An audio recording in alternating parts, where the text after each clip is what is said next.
In Paris, in the summer of 2026, a temperature reading came in that hadn't been seen since records began in 1947. 44.3 degrees Celsius, over 111 Fahrenheit. Hospitals filled up. More than 1,000 people died across France alone within a single week, most of them over 65. People jumped into rivers and canals to cool off and drowned because the water was faster and deeper than they expected. Air conditioning, in a country of 69 million people, exists in fewer than 1 in 5 homes. Here's the part that should genuinely confuse you. Your ancestors lived through heat like this every single day for millions of years on the open plains of Africa with no roof, no shade structure, no ice, and absolutely no air conditioning. And they didn't just survive it, they used it as a weapon. To understand what's happening in Europe right now, you need to go back to a moment on the African savanna, roughly 2 million years ago, when a small, upright, mostly hairless creature made a decision that no other large mammal on the plains had ever made. It decided to hunt in the middle of the day. Every predator that could kill you, lions, leopards, hyenas, was doing the opposite. At noon in the African heat, when temperatures climb past 45 degrees Celsius, these animals retreat into whatever shade they can find and simply wait it out. Their bodies overheat too fast to keep moving. So does the body of almost every fast, powerful animal on that landscape.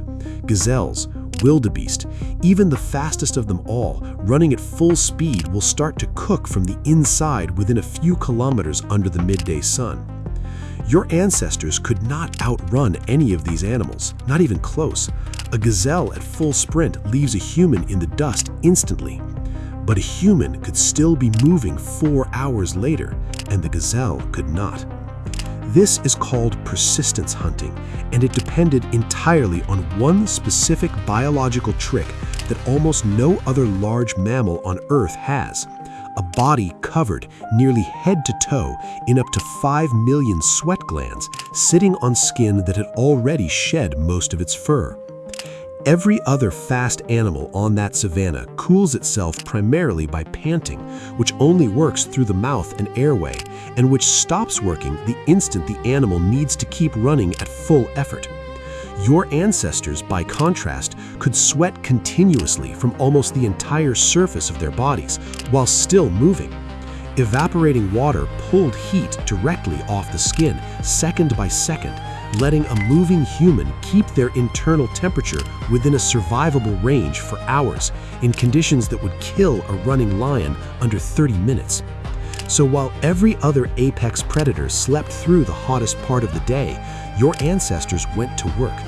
They picked a fast animal, and they simply refused to stop following it, not by outrunning it in a sprint, but by pushing it again and again through the hottest hours of the day, never letting it fully recover until the animal's own body temperature climbed past what it could survive and it collapsed from heat stroke, sometimes without a single spear ever being thrown.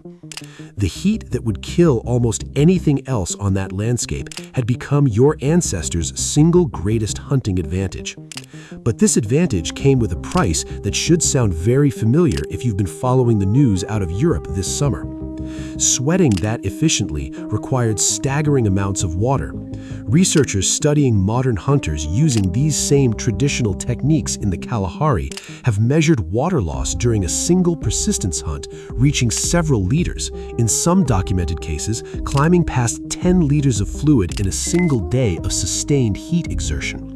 That's 20 pounds of water disappearing from a hunter's body in hours, all of it needing to be replaced, or the entire cooling system built by millions of years of evolution simply stops working.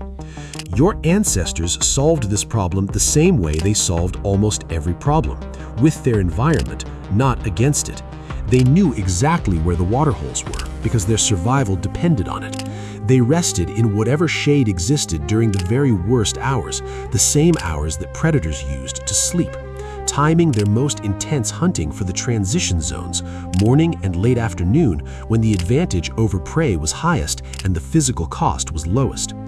Their bodies, over weeks of exposure to seasonal heat, would even physically adapt, becoming measurably better at sweating efficiently and conserving salt the longer the hot season went on.